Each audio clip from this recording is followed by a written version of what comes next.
자, 아까 그 개념 설명을 베이스로 그 바이블에 있는 수학하 7단원에 있는 예제부터 한번 풀어보려고 합니다. 예제 1번인데요. 그 책을 펴시고 페이지는 280페이지입니다. 그래서 이제 문제 자체는 어렵진 않을 거예요. 그리고 예제 수준이다 보니까 그 가볍게 따라오시면 될 것 같고, 예제 1번 문제 보세요. 서로 다른 두 개의 주사위를 동시에 던진대요. 아까 말했죠. 별도의 언급이 없어도 우리는 그 주사위 두 개는 다른 걸로 보고 풀겠다. 그렇지만 여기서 명백히 주사위 두 개가 서로 다르다. 즉 구분이 가능하다라고 얘기를 해줬습니다. 그걸 판단을 하시고요. 나오는 두 눈의 수의 합이 4의 배수가 되었으면 좋겠대요. 오케이? 그래서 이제 문제 풀어볼 건데, 자 봅시다. 주사위 두 개를 던져요. 근데 우리 머릿속에서 일단은 주사위 두 개를 던졌을 때 나오는 가지수를 6 곱하기 6 해서 36가지이면 명백합니다. 그렇죠? 첫 번째 주사위와 두 번째 주사위 사이에 뭐 1이 나오고 뒤에 6개, 2가 나오고 뒤에 6개, 그래서 36개인데 그 두 눈의 수의 합이 4의 배수였으면 좋겠대요. 그러면 두 눈의 수의 합은 아시겠지만 둘 다 1이 나오면 가장 작은 2가 나올 거고, 그죠? 둘 다 6이 나오면 가장 큰 12가 나올 거예요. 괜찮은가요? 근데 4의 배수가 됐으면 좋겠대요. 그러면 2와 12 사이에 있는 4의 배수가 뭐가 있는지부터 나열을 해볼까요? 첫 번째, 나는 4였으면 좋겠어. 그 다음에 8이었으면 좋겠어. 그 다음에 10이었으면 좋겠어. 자, 여기서부터 이제 이런 고민을 한번 해보는 거죠. 4가 나오는 가지수랑 8이 나오는 가지수랑 12가 나오는 가지수가 같다라는 보장만 있다면 우리는 뭘 해야 돼요? 그냥 3 곱하기 해가지고 4가 나오는 경우에서 곱해버리면 되죠. 근데 그렇지가 않을 거예요. 보시면 왜 그러냐면 4가 나오는 거는 머릿속에 떠올릴 수 있는 것만 해도 1, 3, 2, 3, 1 이렇게 세 가지가 있단 말이에요. 8이 나오는 가지수는 2, 6 그죠? 3, 5 4, 4 5, 3 그 다음에 6, 2 이게 5가지가 있죠. 그죠? 봐봐요. 뒤에 따라 나오는 게 3가지, 5가지 이게 달라요. 얘는 그럼 뭘 쓸 수 없다는 거예요? 곱해 법칙을 쓰시면 안 된다는 얘기예요. 각각을 카운팅 해야 된다는 얘기인 거죠. 뭐 6개짜리야 6이 나오는 경우하고 6이 나오는 경우 두 가지가 하나밖에 없으니까. 그래서 이건 그냥 단순히 3개, 5개, 1개를 더해서 토탈 가지수는 몇 가지다? 9가지라고 써주시면 됩니다. 괜찮죠? 굉장히 쉬운 문제였고요. 자, 예제 2번입니다. 예제 2번은 동일한 주사위를 두 번 던진대요. 선생님, 주사위가 그럼 두 개 구분이 안 가요? 아니죠. 이 경우는 첫 번째 던진 주사위와 두 번째 던진 주사위가 구분이 가능하죠. 첫 번째 1이 나오고 두 번째 2가 나오는 거랑, 첫 번째가 2가 나오고 두 번째가 1이 나오는 경우는 분명히 구분을 하겠다는 얘기니까 결국에는 주사위도 이거는 첫 번째 던진 주사위와 두 번째 던진 주사위, 즉 순서로서 둘을 구분해 주겠다는 얘기입니다. 그러니까 마찬가지로 36가지 경우의 수가 나오겠죠. 근데 한 개의 주사위를 두 번 던졌을 때 나오는 두 눈의 수의 곱이 짝수인 경우를 구해봐라. 물론 요거는 이제 나중에 조금 더 재밌는 이론들, 여사건을 이용하는 경우의 수 카운팅하는 기술도 배우게 되겠지만 우리 이제 오늘은 좀 기본기에 입각해서 풉시다. 자 보세요. 곱이라고 했어요. 그러면 우리가 알다시피 저는 앞으로 이제 짝수는 even 넘버라고 해서 2라고 표시를 할 거고 홀수는 odd 넘버라고 해서 5라고 표시를 할 건데 봐봐요. 짝수와 홀수 곱하기 5, 짝수와 이렇게 할까요? 순서대로 짝수 홀수 짝수 그 다음에 홀수 이렇게 되겠네. 괜찮아요? 이 경우 중에 짝수가 되는 경우는 뭐죠? 얘하고 얘네요. 그럼 얘는 안 된다는 얘기인 거고. 괜찮아요? 자 이제 카운팅 할게요. 짝수 나오는 거고. 앞에 주사위도 짝수가 나와야 돼. 그럼 앞에 주사위에 선택된 뭐 있어? 2, 4, 6이 있지. 뒤에 주사위는 뭐가 있어? 앞에 2가 나오고 뒤에도 2, 4, 6. 4가 나오고 2, 4, 6. 6이 나오고 2, 4, 6. 똑같잖아. 그러니까 고용수 쓸 수가 있는 거야. 앞에가 2, 4, 6이라는 세 가지의 관계의 수에 대해서 뒤에도 짝수가 나와야 되니까 각각 세 가지가 있어. 그래서 9가지로 이렇게 표현할 수 있어서 요거는 곱해 보지. 밑에 것도 볼까요? 짝수가 세 가지니까 선택지 세 가지, 뒤에 홀수 선택지는 1, 3, 5 세 가지니까 여기도 세 가지. 그래서 9가지. 홀수 세 가지, 짝수 세 가지니까 이것도 9가지. 그래서 우리가 구하고 싶은 값은 27이라는 거야. 괜찮아요? 자, 근데 이걸 이렇게도 풀 수 있다는 거지. 전체 경우는 36가지잖아. 근데 짝수를 원해, 곱이. 그럼 홀수가 나오는 경우는 뭔데? 둘 다 홀수, 잘못 썼네요. 둘 다 홀수인 경우잖아. 그럼 둘 다 홀수려면 앞에 것도 홀수 세 가지 중에 하나, 뒤에 것도 홀수 세 가지 중에 하나, 그래서 9가지란 말이야. 그래서 전체 중에서 짝수가 안 되는 넘버 9가지를 빼서 27가지. 이렇게 풀 수 있다는 거예요. 이게 이제 흔히 말하는 여사건을 이용하는 확률, 그 경우의 수 카운팅인데, 요거는 사실 이제 본 수업 시간 때 제가 이 부분에 대해서 간단하게 설명을 드릴게요. MEC라고 해서, 일기에는 미시라고도 많이 있는데, Mutually Exclusive, Collectively Exhaustive라고 하는 경우를 이렇게 나누는 하나의 기술인데요. 이거 조금 복잡한 내용이 포함되어 있어서 수업 시간에, 본 수업 시간에 설명을 드리도록 하겠습니다. 오케이? 그래서 이거는 어렵지 않게 27가지라는 거 얻어낼 수 있고요. 예제 3번 문제 보세요. 자, 예제 3번 문제는 아까 했던 거하고 거의 비슷하죠? 우리가 처음에 예를 들었던 것과 비슷한데 A라는 도시, C, B, B가 있습니다. 여기서 여기로 가는 게 두 가지. 여기서 여기로 가는 게 두 가지. 여기가 세 가지. 여기가 세 가지. 그쵸? 물론 하나 법칙으로 문제를 풀자면 여기 선택하는 경우 두 가지. 오케이, 두 개. 여기 두 개. 두 개, 세 개, 세 개, 세 개 해서 합할 수도 있지만 이렇게 보세요.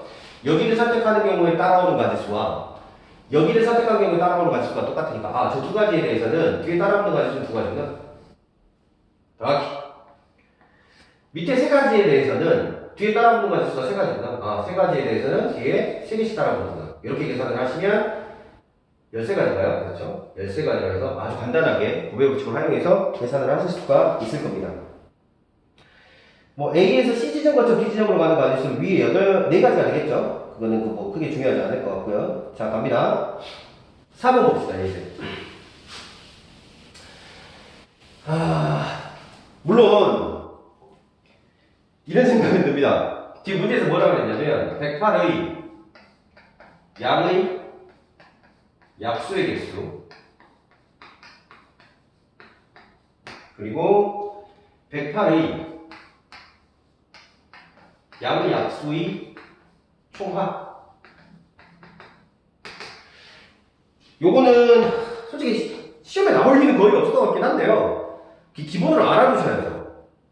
근데 108이라는 거에 양의 약수가 합하는 방법은 이거 소인수분해하죠.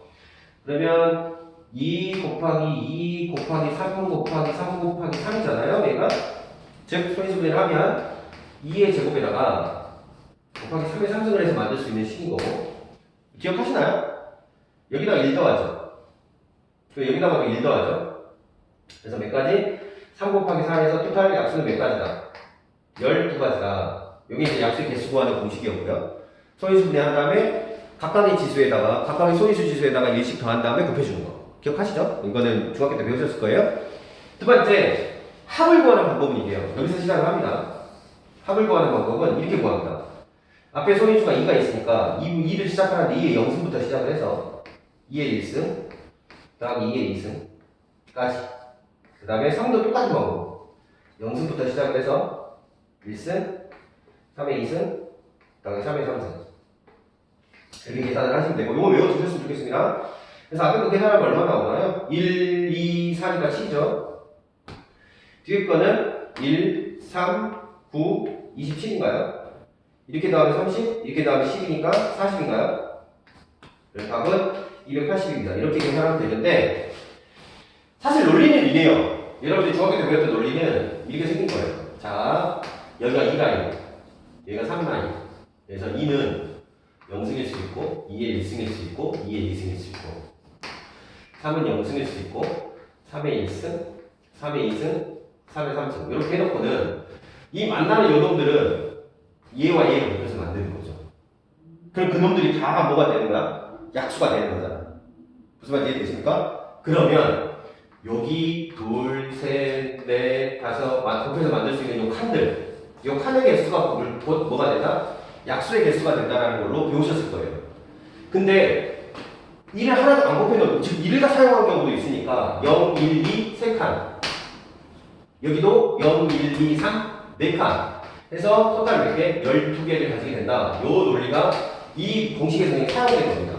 근데 여러분들 실제로 약수의 개수나 약수의 총합을 구해야 되는 상황에서 저걸 그때그때 다 계산하는 거는 비효율적이겠죠. 그래서 우리가 흔히 공식으로 외워놓고 이걸 사용을 하고, 다 아마 이미 외우고 계실 텐데 외워놓고 사용하게 되는 겁니다.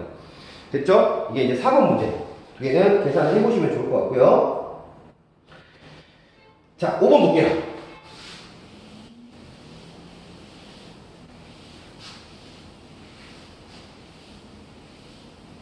자, 예제 5번 문제는 지금 문제를 어떻게 만들어놨냐면 카운팅을 잘 해볼 수 있도록 이것저것 연습시키는 느낌이라고 생각하시면 될 것 같아요. 2y 더하기 z는 얼마다? 10이다. 자연수 x, y, z를 넣어서 저 방정식을 만족시키게 해달래요. 자연수 x, y, z를 넣어서 방정식을 만족시키게 해달래요. 그러면 3개를 더해서 얼마가 됐으면 좋겠어? 11이 됐으면 좋겠어. 근데 사실 이제 나중에 이제 중복정합이라는 걸 배우면 이런 것들을 다루는 조금 고급 기술을 배우게 되는데 지금 우리가 쓸 수 있는 기술은 나열입니다. 그래서 x자리에 1이 들어왔을 때, x자리에 뭐가 들어왔을 때? 2가 들어왔을 때, x자리에 3이 들어왔을 때, x자리에 뭐가 들어와 버려요? 4가 들어와 버리면 망하잖아. 4가 들어와 버리면 얘만 가지고 12가 돼버리기 때문에 얘들이 자연수가 될 수가 없으니까 이 세 가지네. 마찬가지예요. 만약에 x가 1일 때 뒤에 따라붙는 가지수나 x가 2일 때 뒤에 따라붙는 가지수가 같았다면 여기 곱해 법칙을 쓰겠지만 확신이 없는 상황이니까 우리는 합의 법칙으로 하고 나열을 하겠다는 얘기인 겁니다. 나열을 한번 해볼게요. 보세요. 그러면 x가 1이라면 2y 더하기 z가 얼마여야 되냐면 3을 뺐으니까 8이 돼야 됩니다. 자, 그러면 y는 1, 2, 3, 4까지 가능하겠네. 그리고 z를 카운팅 해봤더니 2면 6, 1이면 6, 2면 4, 3이면 2, 4를 하려고 했더니 여기 0이잖아. 근데 x, y, z는 자연수라고 했으니까 지워야지. 이렇게. 그래서 여기 나오는 가지수가 몇 가지? 3가지가 나오고. 그 다음에 2인 거 봅시다. 이제 여기가 6이 되는 거니까 2y 더하기 z가 얼마여야 되냐면 5여야겠네요. 해볼까요? 그럼 y는 1, z는 3, y가 2, z는 1. 더 내려가면 z 움직이가 안 되는 거. 그럼 여기서 몇 가지? 2가지가 나와요. 자, 3인 경우 봅시다, x가. 그러면 2y 더하기 z가 얼마여야 돼? 2여야 되는 거? 망했네? y가 2면 z 빵이어야 되죠. 그럼 y가 0이어야 된다면 이것도 안 될 거잖아요. 그럼 여기는 아예 안 나오는 거였네. 그래서 되게 거창한 문제 같은데 실제로 카운팅 해보니까 몇 가지밖에 안 나오는 거예요. 토탈 5가지만 등장을 하는 거죠. 됐습니까? 이런 식으로 하나하나 나열해서 푸는 문제인 것 같고요. 자, 예제 6번입니다. 예제 6번은 주제가 좀 크니까 조금 이따가 7번, 8번 마무리 해놓고 할게요. 7번부터 가보세요. 오른쪽 그림에 A, B, C, D 4개의 영역을 빨강, 파랑, 노랑, 초록에 4가지 색으로 칠하려고 합니다. 같은 색을 여러 번 사용해도 좋으나, 즉 중복 사용 가능하나 인접하는 것은 다른 색으로 칠해서 구분하고 싶다. 아까 했던 문제에 비슷한 맥락이죠. 이렇게 생겼고 어떻게 쪼개놨냐면 이렇게 쪼개놨습니다. 칠해볼까요? 색깔을 칠할 수 있는 가지수는 몇 가지? 빨, 파, 노, 초 4가지. 그러면 가장 많은 경우가 인접하는 것부터 색칠 하나 있지. 이것부터 칠할까? 선택지 몇 가지? 4가지. 괜찮아요? 여기 선택지 몇 가지? 한가는 여기 선택지가 이 색은 못 쓰잖아. 3가지. 괜찮아요? 자, 갑니다. 얘하고 얘하고가 색이 다르기 때문에 여기 쓸 수 있는 색깔은 2가지밖에 없어. 그러니까 2가지. 선택지가 2가지. 그 다음에 마지막 여기 칠할 건데 여기는 얘만 아니면 되잖아. 그러니까 다시 몇 가지? 세 가지. 이렇게 이제 다시 되죠. 그래서 12에다가 이걸 곱해놨으니까 답은 72가지가 나오겠네요. 그럼 문제였고요. 되게 단순한 문제입니다. 8번인데요. 이 문제가 2단원에서 그나마 조금 문제가 될 수 있는 스타일인 것 같아요. 5장의 카드가 붙어있는 상자가 있대요. 1번 상자, 2번 상자, 3번 상자, 4번 상자, 5번 상자. 이렇게 5개가 있습니다. 이렇게 5개의 상자가 있고 1부터 5까지 자연수 1, 2, 3, 4가 각각 적힌 5개의 공이 있대요. 상자에도 번호가 있고 공에도 번호가 있는데 각 상자마다 각각 한 개씩의 공을 임의로 넣겠대요. 단 하나의 상자에만 상자에 붙어있는 카드에 적힌 숫자와 같은 숫자. 그러니까 한 놈은 제자리를 찾아가라는 소리야. 그리고 나머지는 제자리를 찾아가면 안 돼. 제자리를 찾아가면 안 된다는 걸 우리가 아까 뭐라고 그랬지? 교란순열.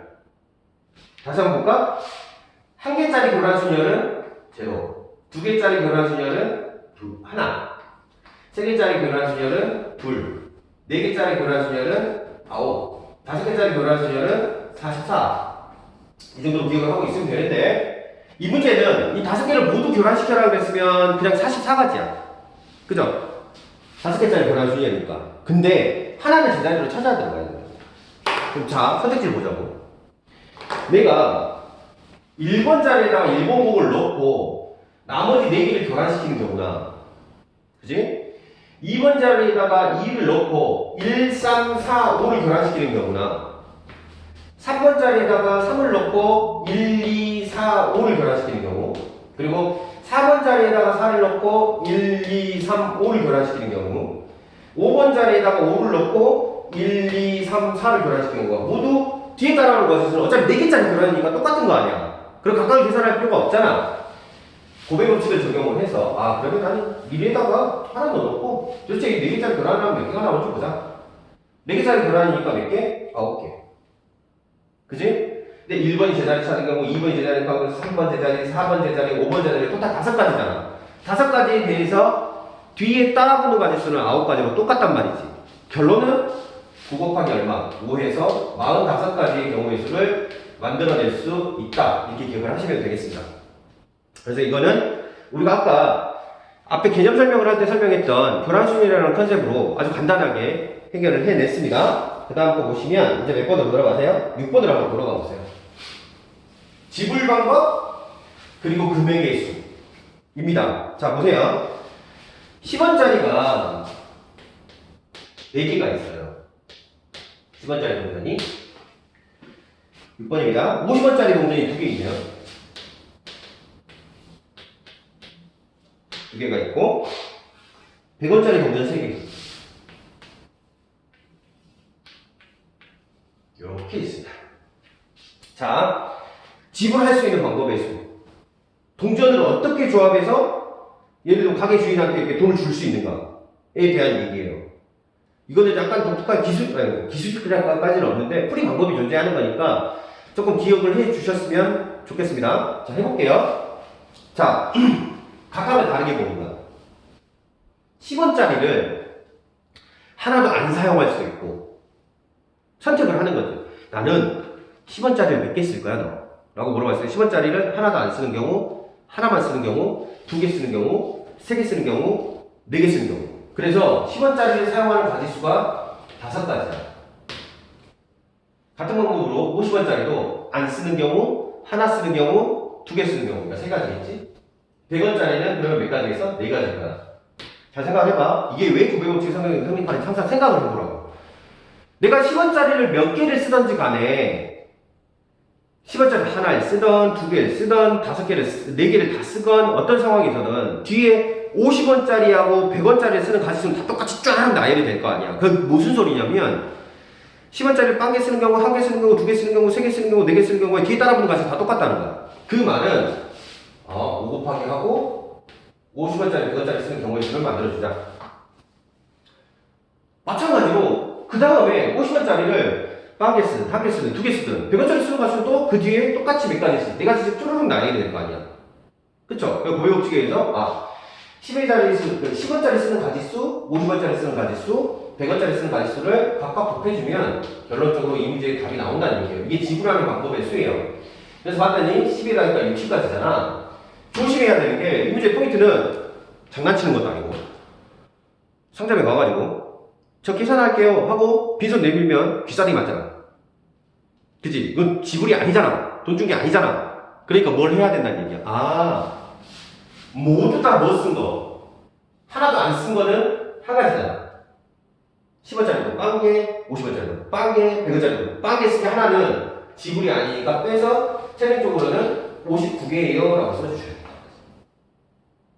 됐죠? 이게 이제 지불하는 방법이었어요. 이건 좀 기억을 합시다. 이건 마이너스 하는 거 되게 조심하셔야 됩니다.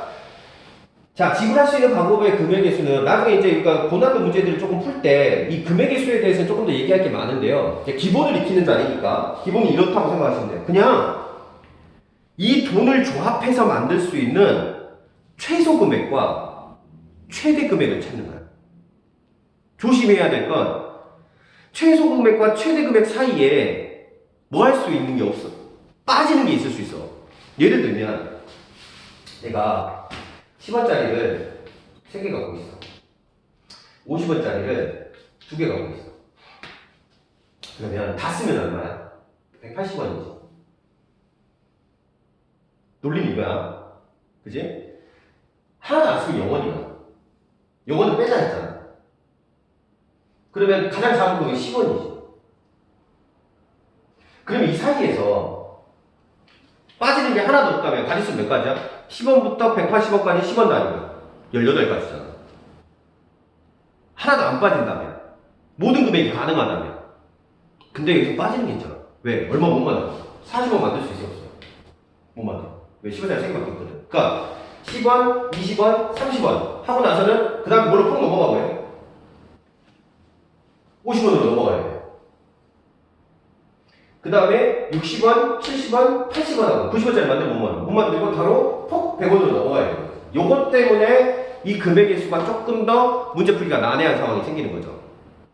이렇게 보세요. 그래서 이제 우리가 이 문제를 풀 때 이렇게 보죠. 비어있는 게 있나 없나. 잘 봐. 10원짜리가 4개가 있어. 그러면 10원, 20원, 30원, 40원. 그 다음에 50원. 50원짜리 쓰면 되잖아. 그 다음에 60원, 70원, 80원, 90원, 그 다음에 100원짜리 다 쓸 수 있잖아. 중간에 비어있는 데가 있을 수 없을까? 하나도 없어, 얘. 나중에 이걸 조금 더 기술적으로 조금 빠르게 푸는 방법 다시 한번 연구를 하겠지만, 지금은 그 기본을 익힙시다. 그죠? 지금 빠지는 게 없어요. 그러면 제일 적금액은 10원부터 가능한데, 10원짜리가 4개 있기 때문에, 10원짜리 4개 있기 때문에, 50원과 50원 사이를 제가 다 메꿀 수 있어요. 50원짜리가 2개 있기 때문에, 100원과 100원 사이도 다 메꿀 수 있어요. 그러니까 얘는 간단하게 뭐라고 생각하면 돼? 최대 금액이 얼마인데? 40원에다가 100원에다가 100원짜리가 300원이니까 그렇게 되잖아. 그래서 440원까지 10원 단위로 빠진 거 있다 없다? 하나도 없다. 그럼 그 빠진 게 있을 때는 어떻게 해야 되냐? 그거에 대해서는 조금 더 디테일하게 한번 공부를 해보자는 거죠. 본 수업 시간에 다루게 될 겁니다. 그래서 요렇게 딱 정리를 하고 나면 무슨 상황이 벌어지냐? 10원부터 440원까지 하나도 빠짐없이 다 만들어낼 수 있잖아. 그러니까 몇 가지가 나오는 거야? 44가지라는 지불할 수 있는 금액의 수가 나오는 거야. 물론 영어는 빼야 됩니다. 괜찮겠어요? 이게 이제 동전을 가지고 또는 지폐를 가지고 지불할 수 있는 방법. 이제 나중에 가면 이런 방법을 배울 거예요. 그럼 50원짜리가 10원짜리 다 대체해도 된다. 왜? 가운데 다 50원짜리가 메꿔주니까. 그러니까 100원짜리 50원짜리 바꾸고 그럼 50원짜리 몇 개가 될까? 7개가 될 거란 말이야? 6개에다가 2개니까 8개가 되겠지? 그 50원짜리 8개 다시 다 바꿔버리고. 그러면 10원짜리 몇 개 되는 거야? 40개 되는 거지. 그럼 10원짜리만 몇 개 있다고 봐도 되는 거야. 44개 있다고 봐도 되는 거야. 왜? 10원 간격으로 다 맞출 수 있으니까. 중간에 빠진 데 없어. 근데 중간에 빠지는 게 생겨버리면 아까처럼 그냥 이렇게 계산하면 안 된다는 거죠. 그러니까 빠지는 게 없기 때문에 10원부터 시작해서 440원까지 하나도 빠짐없이 다 만들어낼 수 있는 상황. 그래서 44가지로 최종 결론을 내시면 됩니다. 이렇게 해서 지금 수학하에 있는 7단원 경우의 수에 있는 대표 문제 예제를 모두 풀어봤습니다. 수업 시간이 되기 전까지 개념 강의를 들으시고 이 대표 문제를 싹 풀 수 있는 상태를 만들어 오셨으면 좋겠고요. 대표 예제를 다 풀 수 있는 상태가 되면, 다 익혔다고 하면 옆에 있는 숫자 바꾸기 문제를 가지고 내가 선생님한테 배운 거를 똑같은 숫자만 바꿔져 있는 문제에다 적용해서 풀 수 있는가를 확인하시고 풀 수 있는 상태를 만들어서 가급적이면 수업 시간에 참석을 했으면 좋겠습니다. 그러면 그 다음 단계에 있는 문제들 가지고 수업 시간에 연습을 하도록 하겠습니다. 수고하셨습니다.